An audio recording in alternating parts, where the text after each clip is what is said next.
It was the last 15 minutes before lunch, the time when 10-year-old Liam usually stared out the window while the rest of the class hurried to finish their math worksheets. Mrs. Halstead moved between desks with her usual quiet patience, offering hints and gentle encouragement. But when she stopped beside Liam's seat, she noticed his backpack lying open on the floor.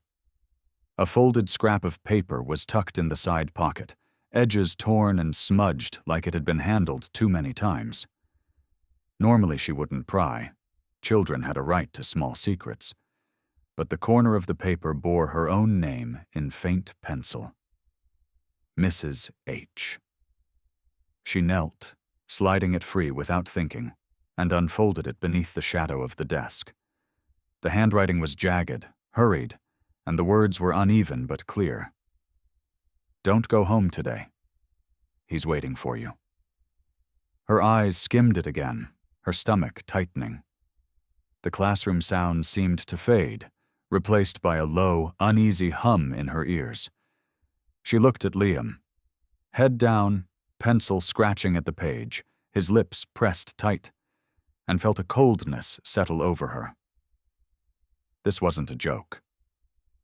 She glanced toward the windows, picturing the small house on the edge of town where she knew he lived with his mother and stepfather, a man whose name had crossed her ears only once, in a whispered conversation between parents at a PTA meeting. She straightened slowly, folding the note into her palm, and forced herself to walk toward her desk without drawing attention. Every instinct told her to ask him immediately, but she'd been a teacher long enough to know children often shut down if they felt cornered. At her desk, she slipped the note under a folder and picked up the phone, pretending to check her messages, her mind running through the options. The principal would insist on procedure, which meant calling the parents, both of them. That could put Liam right into the hands of whoever he was. Her eyes shifted back to the boy. His shoulders looked smaller than usual, as if he were trying to fold himself out of sight. When the bell rang, the class erupted in the usual rush for the lunch line, but Liam stayed in his seat, erasing something furiously from his paper. "Liam," she said, keeping her voice calm, "would you help me carry these to the office?" He blinked, wary, but nodded. She waited until the hallway was nearly empty before stepping out with him, the note burning like a coal in her pocket. Once they reached a quieter stretch, she stopped. "Who wrote it?" she asked gently. His eyes flicked to hers, then down to his shoes. "I can't say." His voice was barely audible. "Liam, if you're in trouble, I need to know so I can help you." He shook his head quickly. "If he finds out I told—" The sentence trailed off, but the fear in his eyes was sharper than any words. She thought of all the mandatory training sessions about spotting signs of abuse, of the photographs she'd seen in slideshows, bruises, burns, the haunted expressions of children who'd been failed by every adult in their lives. And then she thought of her own son, now grown, who had once trusted her to keep his secrets safe until he was ready to share them. She knelt so they were eye level. "You don't have to go home today. You can come with me until we figure this out. Do you understand?" His mouth opened as if to protest, but no words came. Finally he nodded, a small, tight movement. They continued to the office, where she handed the secretary the stack of folders, smiling as if nothing were out of the ordinary. Then she led Liam out the side door to the staff parking lot. The wind bit at their faces, carrying the sharp scent of snow. Her old sedan sat at the far end, half dusted from the morning flurries. She unlocked the passenger door and opened it for him. "Buckle up," she said. He climbed in without a word, hugging his backpack to his chest. As she started the engine, she glanced in the rearview mirror toward the road that led out of town, wondering if they'd already been noticed. She had just broken every school protocol in the book, but the thought of Liam walking home into whatever waited for him there was enough to make her press the gas. Somewhere deep in her bones, she knew she'd just crossed a line she could never step back over. Mrs. Halstead kept her hands steady on the steering wheel, but her eyes scanned the rearview mirror every few seconds, half expecting to see a dark pickup closing in. Liam sat silent in the passenger seat, knees drawn up slightly, the seatbelt cutting across his small frame as if it belonged to someone older. Snowflakes drifted lazily across the windshield, melting instantly under the wipers. "We're going somewhere safe," she said, her voice low but firm. "Not far." He didn't answer, just stared at the gray road stretching ahead, the backpack still clutched like a lifeline. She wanted to ask him everything: who wrote the note, what happened at home, why today, but she'd learned in her 20 years of teaching that silence could be its own kind of protection. They passed the last cluster of houses on the edge of town, the gas station where she bought coffee on rushed mornings, the shuttered diner with its faded sign still promising "World's Best Pie." The landscape beyond was bare winter fields, patches of stubbled corn stalks rising from crusted snow. She eased the car onto a side road lined with skeletal trees, the branches arching overhead like brittle ribs. "Do you have any relatives nearby?" she asked finally. His head shook once, quick. "Friends of the family?" Another shake. "Okay," she said softly. "Then we'll go to someone I trust." She thought of Grace Whitmore, her oldest friend, who lived in a small farmhouse miles from town and kept an open-door policy for every stray animal or troubled kid who needed a place to land. Grace had been a foster parent for years before her health forced her to stop, but she still had the quiet strength of someone who could face down a storm without flinching. A flash of movement in the mirror made her pulse jump. Just a delivery van pulling onto the road behind them, but she kept her foot steady on the gas. Liam's voice was barely more than a whisper when he finally spoke. He said, "If I told anyone, he'd do to me what he did to Mom." The words landed like stones in her chest. She forced herself to keep breathing evenly, to keep her face calm. "What did he do to her?" she asked carefully. Liam's eyes stayed fixed on the glass, where his reflection blurred with the pale scenery sliding past. "She doesn't talk much anymore." The hollowness in his tone made her grip the wheel tighter. She wanted to promise him everything, that it would be over soon, that someone would stop this man. But promises were dangerous when you couldn't yet see the end. "You're safe with me," she said instead. "No matter what, I'm not letting him near you today." They drove in silence until the van turned off at a fork, disappearing behind a copse of trees. Relief flickered, but she knew it was temporary. Once the school realized Liam was gone and called home, his stepfather would know she'd taken him. That was when things could get ugly. Grace's farmhouse came into view like a postcard.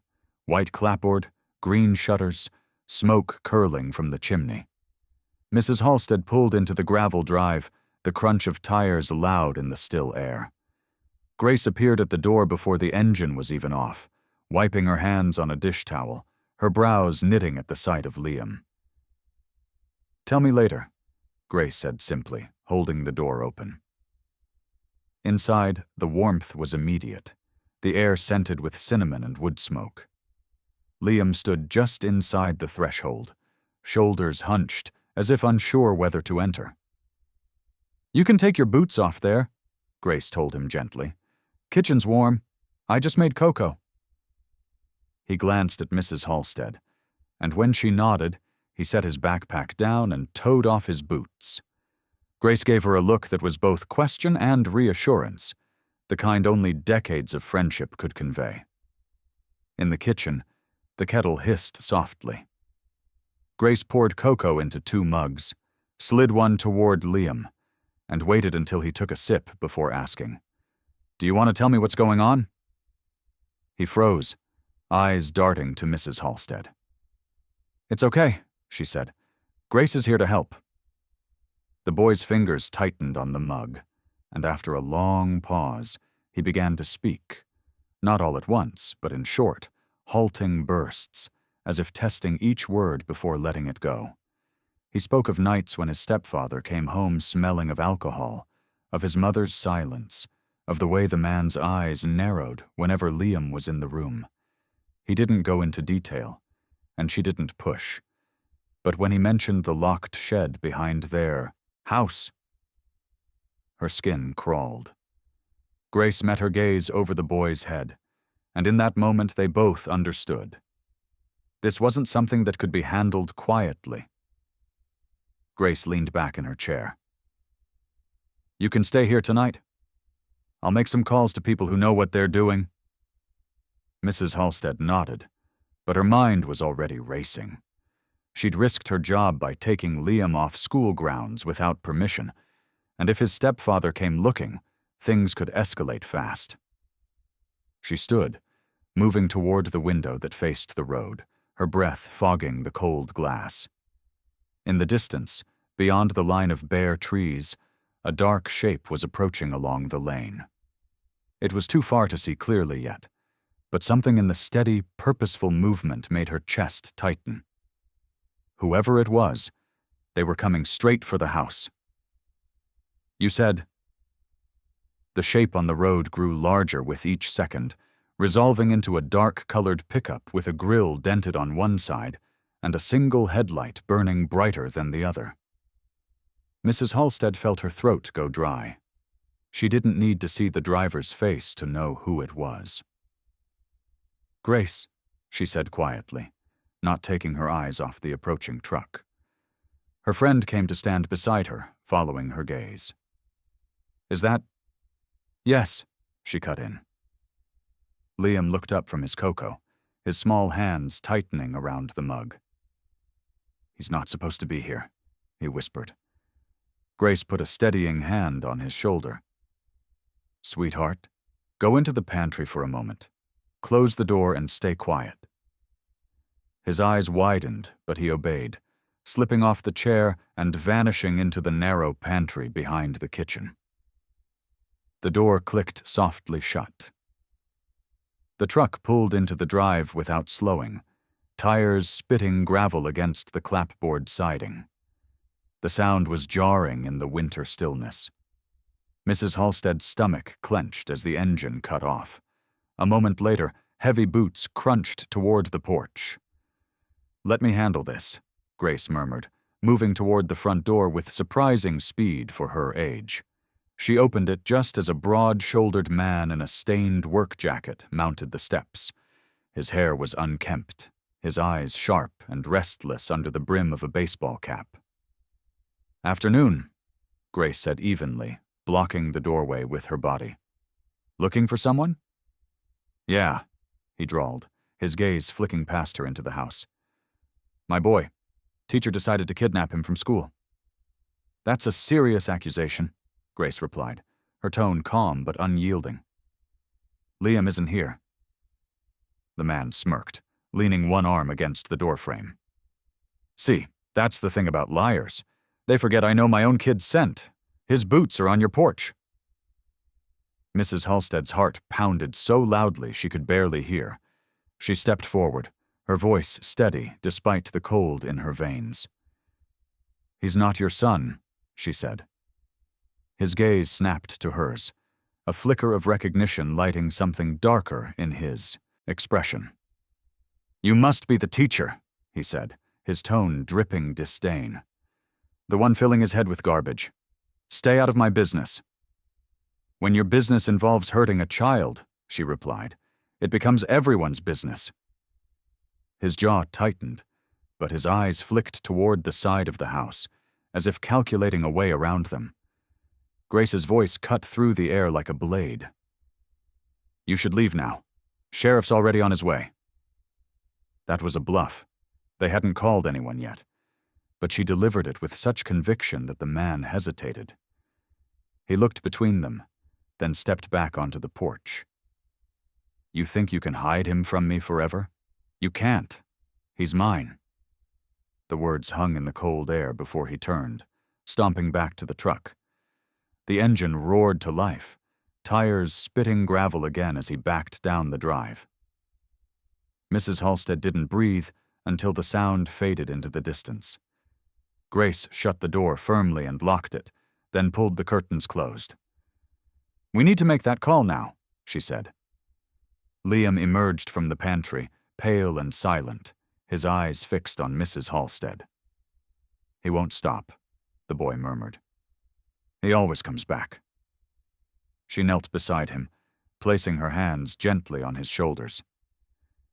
"Then we'll make sure he has nowhere to come back to." Grace fetched the phone, dialing with quick precision. She put it on speaker so they could all hear as the sheriff's office picked up. Grace explained the situation in clipped, clear sentences, omitting nothing about the note, the man's arrival, or the fear in the boy's eyes.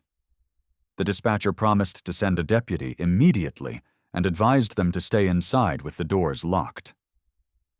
As Grace hung up, the kettle whistled on the stove, absurdly normal in the tense quiet. "Finish your cocoa, Liam," she said gently. "You'll need your strength." He obeyed, sipping slowly, though his hands trembled. Mrs. Halstead sat opposite him, her mind a churn of questions. How many other times had he been threatened like this? How had no one at school seen the signs? Outside, the wind rattled the bare branches against the windows. Every sound seemed amplified now. The creak of the floorboards, the distant hum of the fridge, the faint hiss of the furnace. When the crunch of tires returned on the gravel drive, all three froze. Grace moved to the window cautiously. This time the vehicle was a white SUV with the sheriff's emblem on the door. Relief washed through the room like warm water. Two uniformed deputies stepped out, their breath clouding in the air as they approached. But even as Mrs. Halstead moved to greet them, she couldn't shake the certainty that this was far from over. Men like Liam's stepfather didn't back down because of one visit from the law, and if he was desperate enough, he might already be planning his next move. "You said, Deputy Owens?" A tall man with a weathered face and a voice that seemed carved from gravel, stepped into the warmth of Grace's kitchen. His partner, a younger deputy named Clark, stayed near the door, eyes scanning the windows like he expected trouble. Liam sat rigid at the table, his cocoa now cold, eyes fixed on the floor. "We got your call," Owens began, removing his hat and tucking it under one arm. "You say the boy's stepfather showed up here?" Grace nodded. "Uninvited, aggressive, tried to push his way in." "And the boy was in the house at the time?" "Yes," Mrs. Halstead said, her voice steady but tight. "I took him from school today because I had reason to believe he wasn't safe." Owens studied her for a long moment. "That's not something you can legally do without notifying the proper channels first." "If I'd waited for proper channels," she replied, "he might not be sitting here right now." Owens's gaze shifted to Liam, softening slightly. "Son, can you tell me what happened at home?" Liam's lips parted, but no sound came. His hands twisted in his lap. "It's okay," Owens said gently. "You're safe here." Liam's voice was almost a whisper. "He says I belong to him.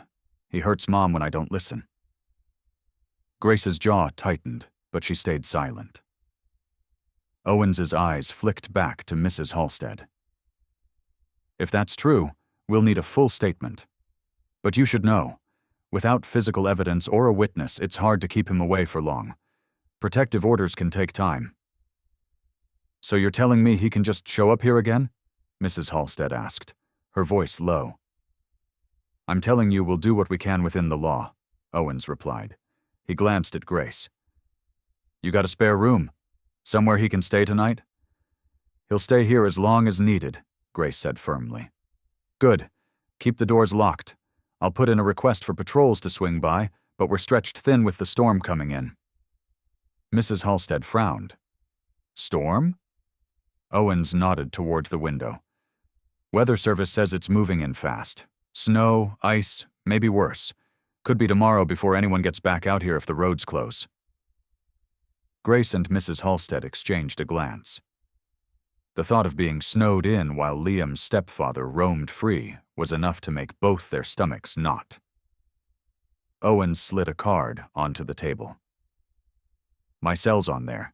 You see his truck, you call me first, then lock yourselves in a room. Don't try to reason with him. We're not planning to, Grace said. Clark opened the door, letting in a gust of cold air. The deputies stepped out, their boots crunching over the gravel, and moments later the SUV's engine faded into the distance. The silence they left behind felt heavier than before. Liam still hadn't touched the rest of his drink.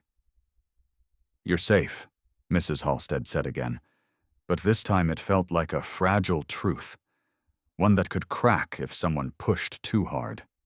Grace stood, her voice brisk to mask the unease. Let's get the spare bed made up, and I'll bring in more wood. Storm or no storm, we'll keep warm. Mrs. Halstead followed her into the hallway. Do you believe him? Grace glanced back toward the kitchen, where Liam was tracing the rim of his mug with one finger. Every word, she said.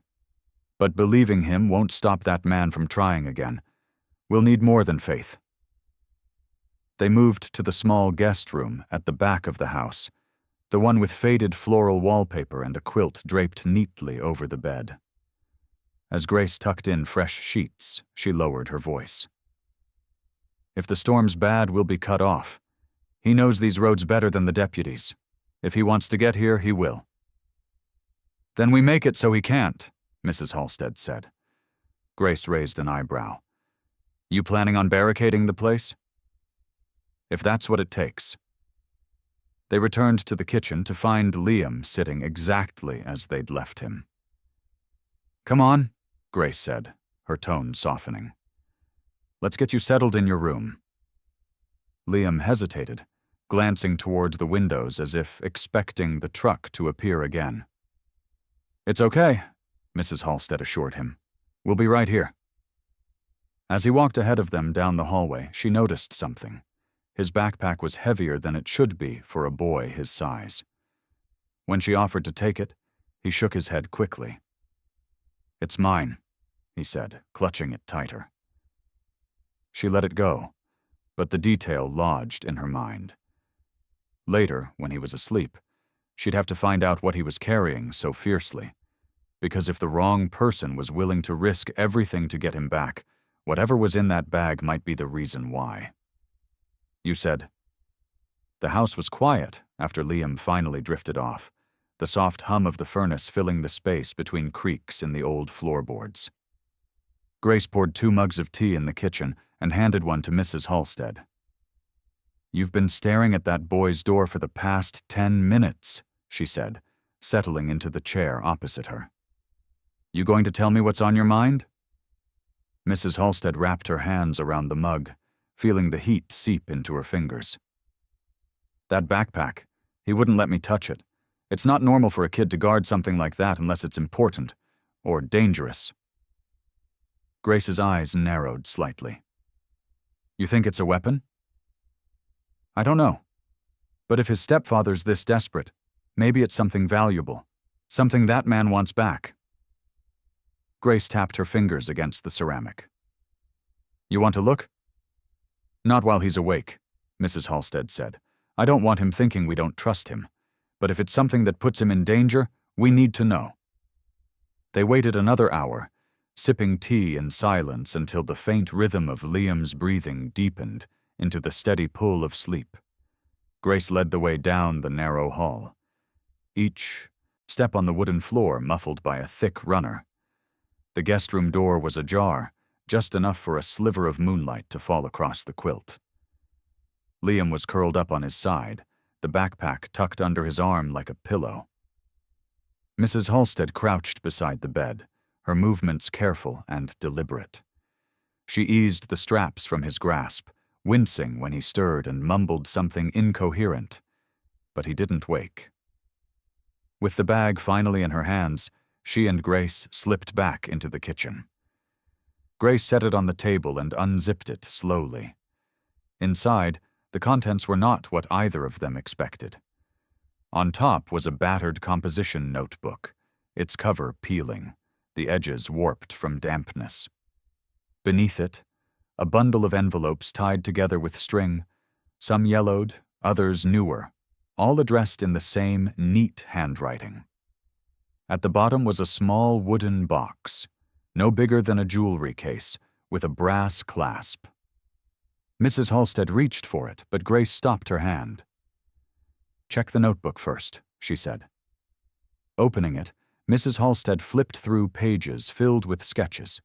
Faces, hands, places that looked half-remembered. And in between, the drawings were fragments of writing. "Don't forget the way she smelled like soap. Hide before he comes back. Mom's laugh when it was real." She swallowed hard. "These are his memories," she murmured. Grace untied the bundle of letters, skimming the top one. It was from someone named Anna, each line written with a tenderness that made Mrs. Halstead ache. But the date stopped 2 years ago. "His mother?" Grace guessed. "Maybe," Mrs. Halstead said, though she had a feeling the truth was more complicated. Finally, they turned to the box. Grace undid the clasp and lifted the lid. Inside, resting on a bed of old fabric, was a silver locket. Mrs. Halstead picked it up gently, running her thumb over the worn surface before opening it. Inside was a tiny photograph of a young woman with warm eyes and a shy smile, her arm around a boy who couldn't have been more than 5. Liam. On the opposite side was a small pressed flower, delicate and brittle with age. Grace exhaled. "This is why he won't let go of it. And maybe why his stepfather wants him back," Mrs. Halstead said. "If this belonged to his mother, it could mean something. Legally, financially, or just personally enough for a man like that to obsess over it." She closed the box carefully and returned everything to the bag exactly as they'd found it.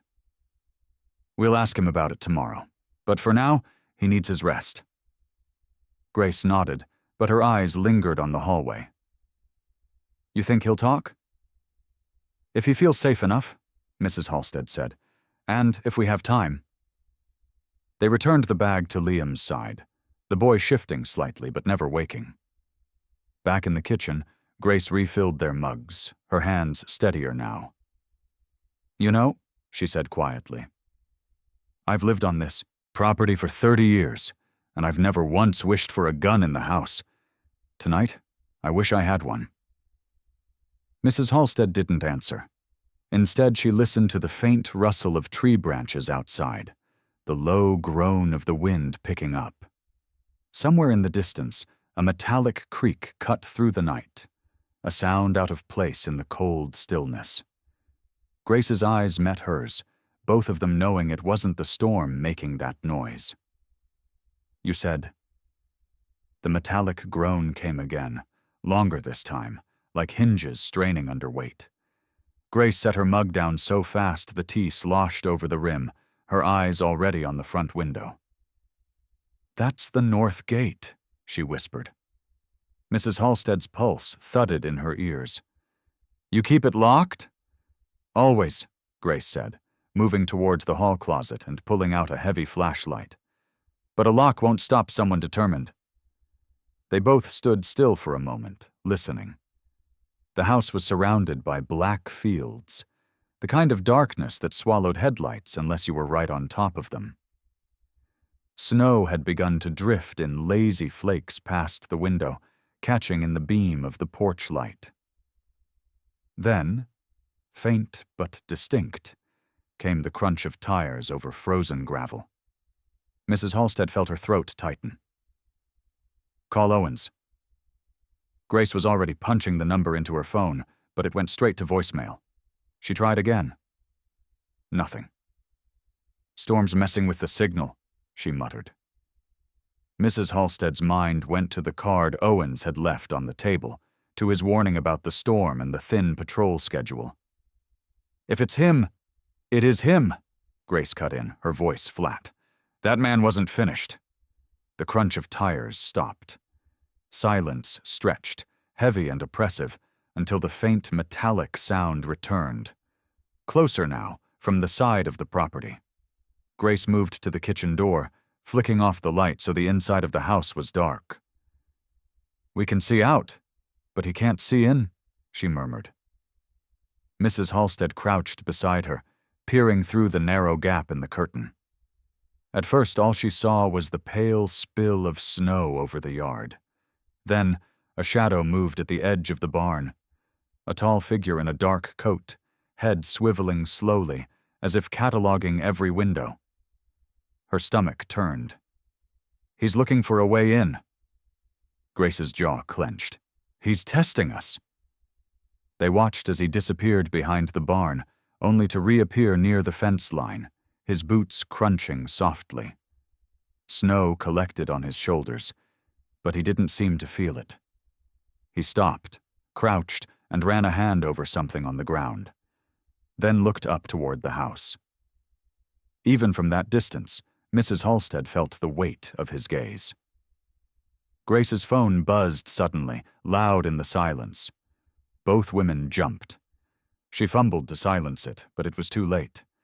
The man straightened, head tilted, as if he'd just caught a sound in the wind. He took a step forward.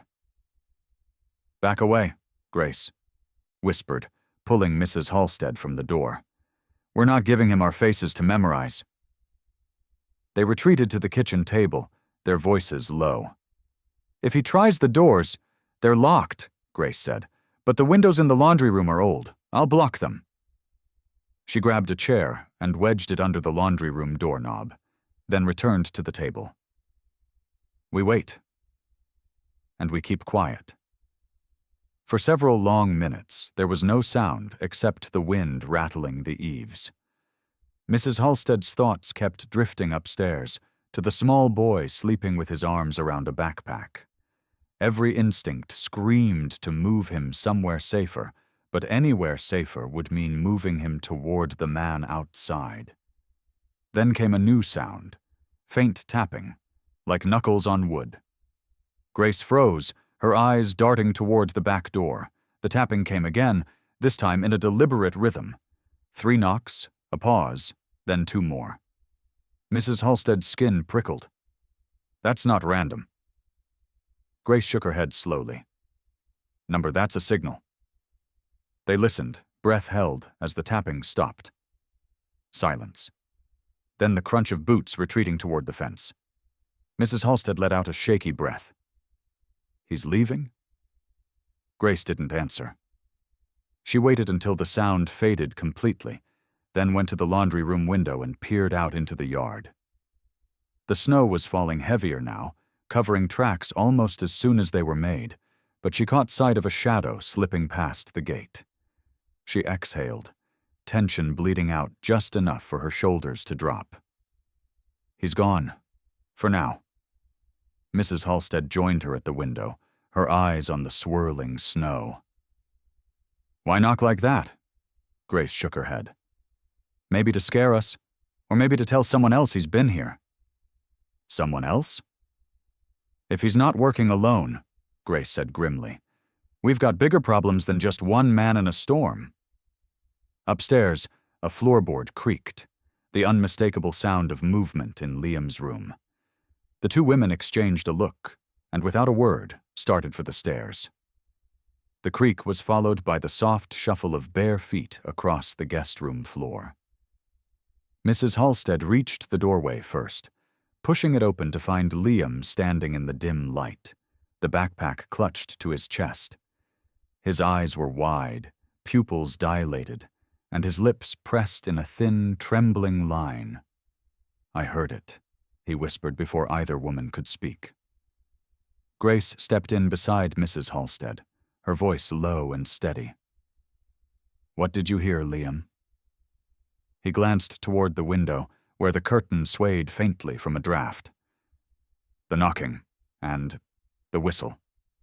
Mrs. Halstead frowned. "Whistle?" He nodded quickly, shifting the backpack higher under his chin. 3 notes, then 2. It's how he calls the others. Grace's gut tightened. Others? Liam, is there more than one man looking for you? The boy's eyes flicked between them, weighing something in, his small face before he gave a jerky nod. 2 more, but he's the worst. He's the one who... His voice caught, and he pressed his lips together hard enough to blanch them. Mrs. Halstead crouched to his level. You're safe here. No one's getting in tonight. His gaze softened just slightly, but his grip on the backpack didn't ease. If he finds me, he'll take this, he murmured. He says it's his now. Grace exchanged a glance with Mrs. Halstead. The locket? She guessed. Liam's head jerked up, startled that she knew. How? We saw it, Mrs. Halstead said gently. We know it's important to you. The boy's shoulders slumped, a mixture of relief and resignation in the motion. It was my mom's. She said if I ever had to run, I had to keep it with me. That's why... He trailed off, eyes darting toward the floor. That's why I had the note in my bag. The one you gave me, Mrs. Halstead said. Run before he comes. Liam nodded. I didn't know who would find it, but I hoped... He stopped again, swallowing. I hoped it would be someone who wouldn't send me back. Grace's throat ached. We're not sending you back, but Liam, why does he want the locket? Is it worth money? The boy shook his head quickly. Number, it's worth more. It's proof. His small hands tightened on the straps. Proof that I'm not his, that I belong to her. Mrs. Halstead's mind raced. Proof of custody, of parentage, of some legal tie.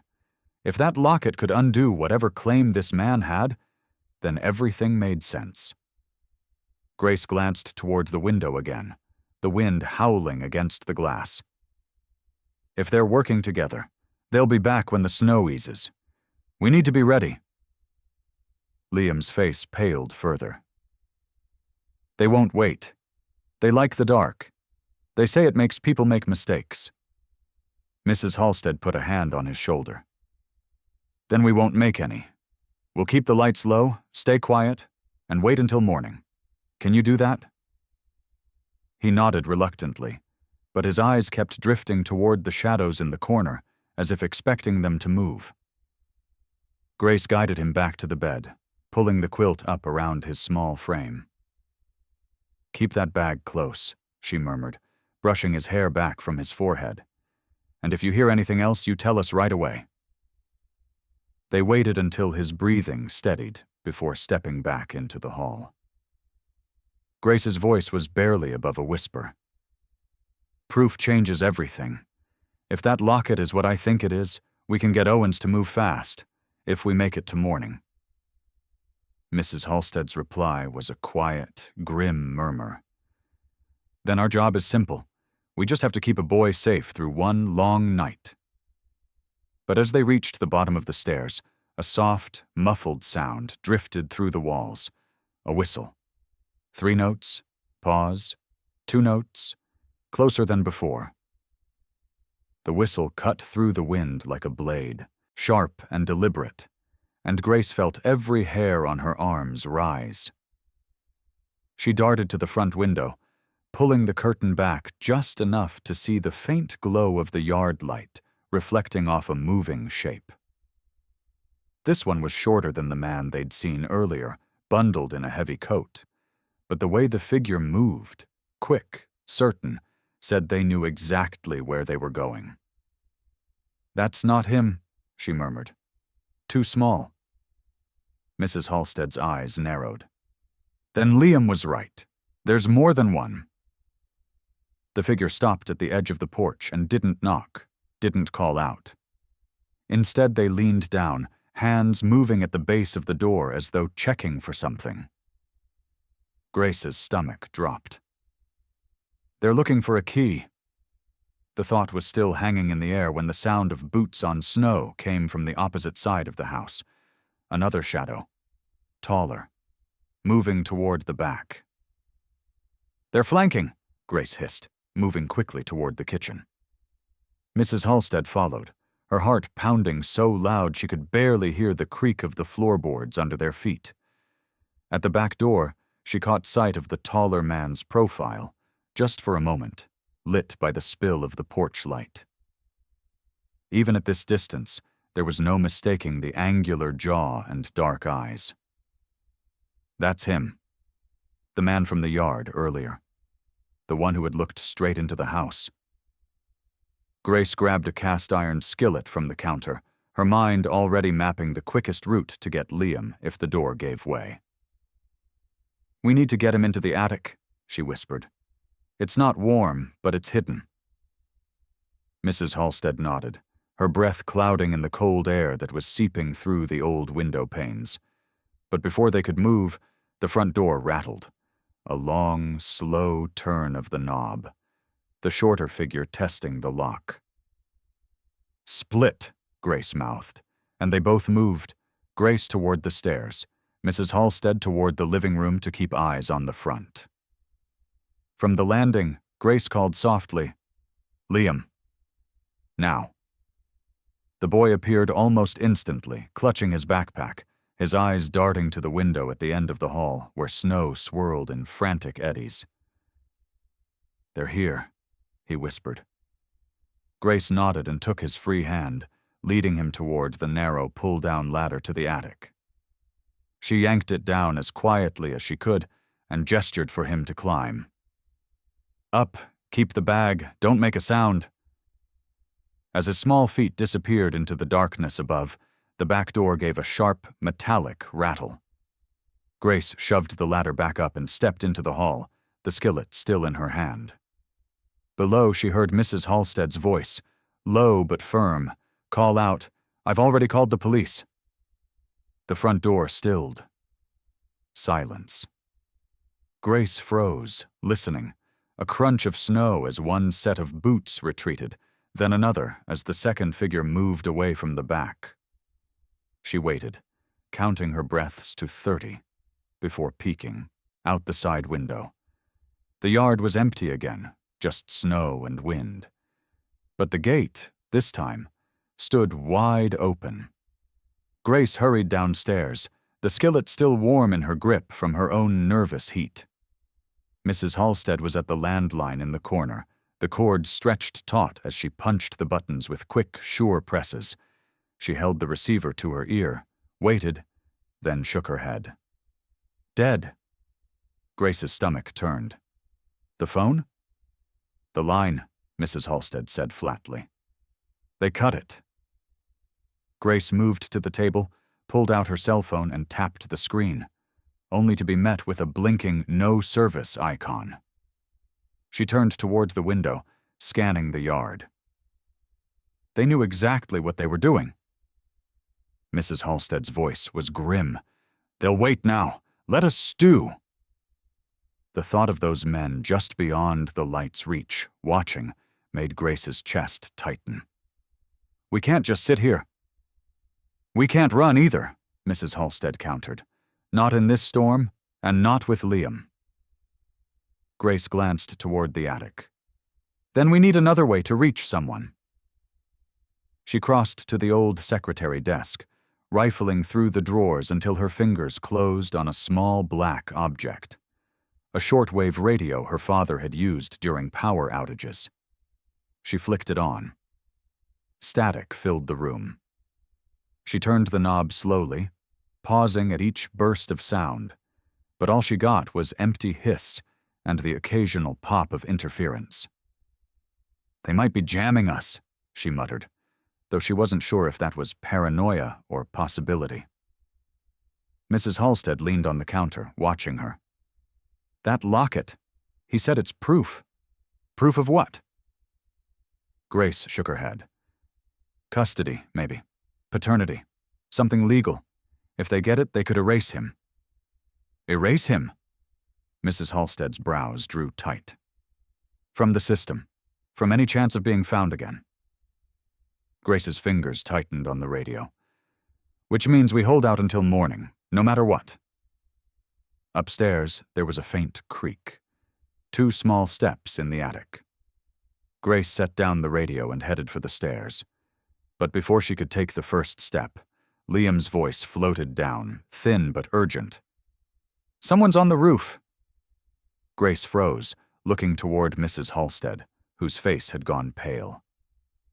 "Roof access?" Grace asked. Mrs. Halstead shook her head slowly. "Not from inside." Which meant whoever was up there had climbed. A faint scuff, the groan of old shingles under shifting weight. Grace grabbed the flashlight from the wall hook and flicked it on, angling it toward the ceiling. Dust drifted down from a small crack between boards. "They're trying to find a way in," she whispered. A sudden pounding at the back door made both women jump. This time it wasn't cautious. It was violent, insistent. The skillet felt heavy in Grace's grip again as she stepped toward it. Every nerve braced. Mrs. Halstead moved to the bottom of the stairs, calling up, "Stay down, Liam!" The boy didn't answer. Grace's heartbeat thundered in her ears as she approached the back door. The pounding stopped. Silence again. Then, from the front porch, came the long, slow sound of wood splintering. The sound of wood tearing apart was like a warning bell, each crack echoing through the house until it felt as if the walls themselves flinched. Grace dashed to the living room, the flashlight's beam slicing through the dimness. The front door shuddered under another blow, the hinges groaning in protest. Mrs. Halstead was right behind her, clutching an old fireplace poker, her eyes hard. "We hold until daylight," she murmured, as if saying it could make it true. The door shook again. This time Grace saw the frame splinter just enough to let in a slice of icy wind. And a voice, low, male, and oily smooth. "Give me the boy, and nobody gets hurt." Grace's jaw tightened. "You'll have to go through us first." Silence. Then the man laughed, a sound that was more like a cough. "You think you can keep him? That locket belongs to me." The way he said it made Grace's skin crawl. "It's not yours," she shot back. "It never was." The quiet that followed was worse than the noise. Grace glanced toward Mrs. Halstead, who gave a tiny nod. On cue, Grace flicked off the flashlight, plunging them into darkness. They waited. A creak on the porch boards, another at the side window, and then movement from above. The roof. Grace's heart jolted. "They're splitting again," she whispered. "Stay here." She darted to the hall and pulled down the attic ladder, the hinges squealing softly. "Liam, it's me," she called up. His pale face appeared at the opening, wide-eyed and scared. "They're on the roof," he whispered. Grace reached up, her voice low but steady. "We're getting you out. Do you trust me?" He nodded, gripping the backpack. Grace helped him down just as Mrs. Halstead's voice rang out from the living room. "Grace, now!" Grace grabbed Liam's hand and ran toward the kitchen, swinging open the small door to the root cellar. She ushered him down the narrow stairs into the damp, earthy dark, then crouched beside him. "Stay here. Don't make a sound, no matter what you hear." He clutched the locket in one hand, his backpack in the other. Grace hurried back up, closing the door just as the front door gave way with a crash. A tall man stepped inside, snow clinging to his boots and shoulders. His dark eyes swept the room, locking on Grace. "Where is he?" She stood her ground, skillet in hand, her voice steady. "Gone." The man's gaze narrowed. "You're lying." Behind him, another figure slipped in, the shorter one, coat hood drawn tight. "Forget the boy," the shorter one muttered. "We'll take the bag. The proof's in the bag." Grace's mind raced. Proof. She needed to make sure they didn't get it. "You want it?" she said evenly. "Come take it from me." She darted toward the back hall, hearing their boots thunder after her, and then cut sharp toward the pantry. She grabbed the heavy tin of flour from the shelf, yanked off the lid, and shoved Liam's spare decoy bag into it, one she'd packed earlier, just in case. The back door burst open, wind and snow swirling in as the taller man lunged. Grace hurled the tin toward him, the cloud of flour exploding in his face. He cursed, blinded, and stumbled.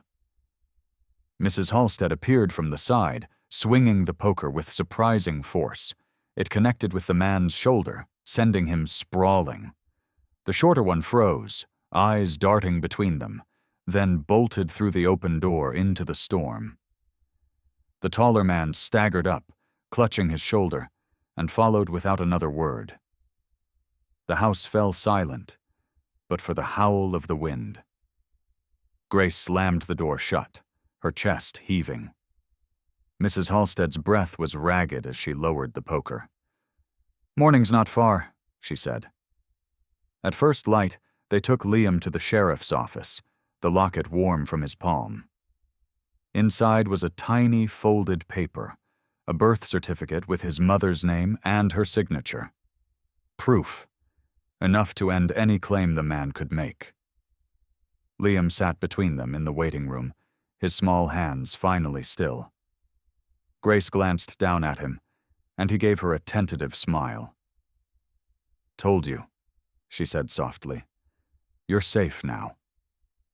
Outside, the snow had stopped, and the light was clear and bright. For the first time in days, it felt like the kind of day where something broken could start to heal. Please, like, share, and subscribe to support more true-hearted stories on General Common Tales. If you found that note in a child's bag, would you have risked everything to protect them too? Tell us in the comments.